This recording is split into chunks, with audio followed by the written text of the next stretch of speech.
নমস্কাৰ। ৰাজ্যত সমগ্ৰ দুটা পৰ্যায়ত অনুষ্ঠিত হ'ব পঞ্চায়ত নিৰ্বাচন। আৰু আনপিনে ঘোষণা হ'বলগীয়া হায়াৰ ছেকেণ্ডাৰী পৰীক্ষাৰ ৰিজাল্ট। ছাত্ৰ-ছাত্ৰীসকলে বহুতে চিন্তাত আছে যে বহুতে কনফিউজ, বহুতৰ বিভিন্ন ধৰণৰ প্ৰশ্ন। হায়াৰ ছেকেণ্ডাৰী পৰীক্ষাৰ ৰিজাল্ট আগতে ওলাব নে হায়াৰ ছেকেণ্ডাৰী পৰীক্ষাৰ ৰিজাল্ট পঞ্চায়ত নিৰ্বাচনৰ পিছতহে ওলাব? বহুতে বিভিন্ন ধৰণৰ কনফিউজ আৰু বহুতে বিভিন্ন ধৰণৰ প্ৰশ্ন উত্থাপন হৈছে। গতিকে এই ইনফৰমেশ্যন গোটেই কনফিউজৰ ভিতৰত জানিব পাৰিবা। গতিকে ভিডিঅ'টো শেষলৈকে চাবা।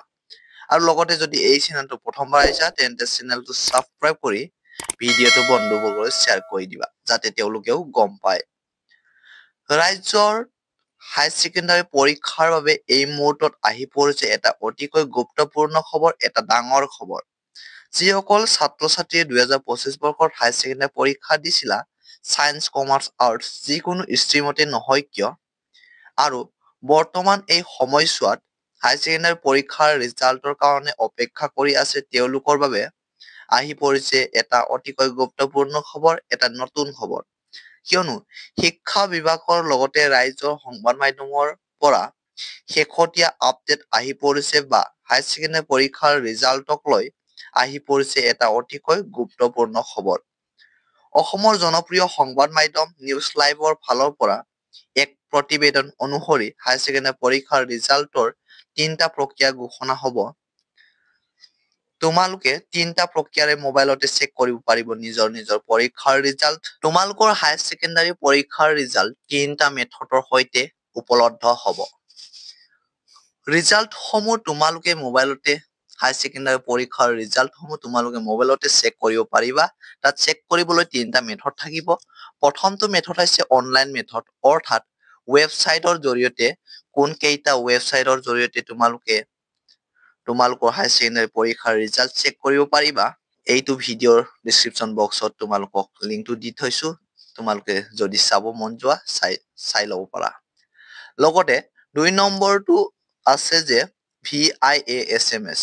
মোবাইলৰ জৰিয়তে SMS কৰি তোমালোকে চেক কৰিব পাৰিবা 2025 বৰ্ষৰ হায়াৰ ছেকেণ্ডাৰী পৰীক্ষাৰ ৰিজাল্ট। আৰু 3 নম্বৰত আছে যে ক্লাউড উপলব্ধ এপ, অৰ্থাৎ গুগল প্লে ষ্টৰৰ পৰা এই এপছটো ইনষ্টল কৰিব লাগিব। এই এপছটোৰ নাম হৈছে উপলব্ধ এপ। সেই উপলব্ধ এপছটো ইনষ্টল কৰি তোমালোকে 2025 বৰ্ষৰ হায়াৰ ছেকেণ্ডাৰী পৰীক্ষাৰ ৰিজাল্ট খুব সহজতে চাব পাৰিবা।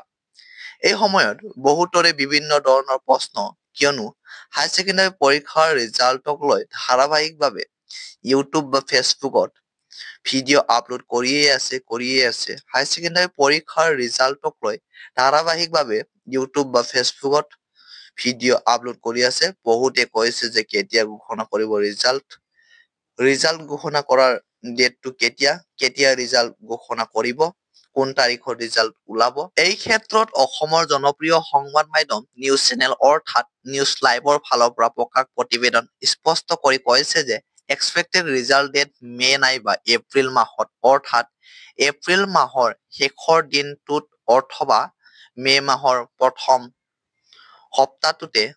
সপ্তাহটোতে ঘোষণা কৰা হ'ব হায়াৰ ছেকেণ্ডাৰী পৰীক্ষাৰ 2025 বৰ্ষৰ হায়াৰ ছেকেণ্ডাৰী পৰীক্ষাৰ ৰিজাল্ট।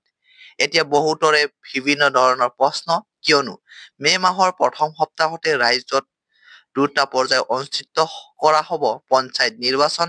পঞ্চায়ত নিৰ্বাচনে পৰিপ্ৰেক্ষিতত ৰাজ্যত সঁচাকৈ প্ৰকাশ পাবনে হায়াৰ ছেকেণ্ডাৰী পৰীক্ষাৰ ৰিজাল্ট? এই ক্ষেত্ৰত পঞ্চায়ত নিৰ্বাচনৰ লগত হায়াৰ ছেকেণ্ডাৰী পৰীক্ষাৰ ৰিজাল্ট ঘোষণাৰ ক্ষেত্ৰত কোনো ধৰণৰ বাধা বিঘিনি নহ'ব অথবা কোনো ধৰণৰ বাধা সৃষ্টি নহ'ব, এইটো ইতিমধ্যে স্পষ্ট হৈ পৰিছে। কিয়নো হায়াৰ ছেকেণ্ডাৰী পৰীক্ষাৰ ৰিজাল্ট ঘোষণাৰ ক্ষেত্ৰত শিক্ষামন্ত্ৰী ডক্টৰ ৰণোজ পেগুচাৰে ইয়াতে আগবঢ়াইছে যে নিউজ লাইভৰ জৰিয়তে অতি সোনকালে হায়াৰ ছেকেণ্ডাৰী পৰীক্ষাৰ অৰ্থাৎ 2025 বৰ্ষৰ হায়াৰ ছেকেণ্ডাৰী পৰীক্ষাৰ ৰিজাল্ট ওলাই পৰিব।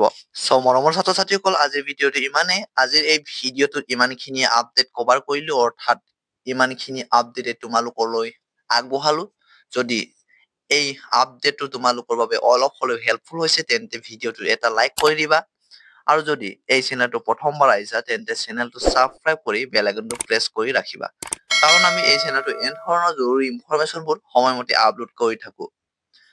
আৰু বাকী ভিডিঅ'টো বন্ধুসকলক শ্বেয়াৰ কৰি দিবা যাতে তেওঁলোকেও গম পায়।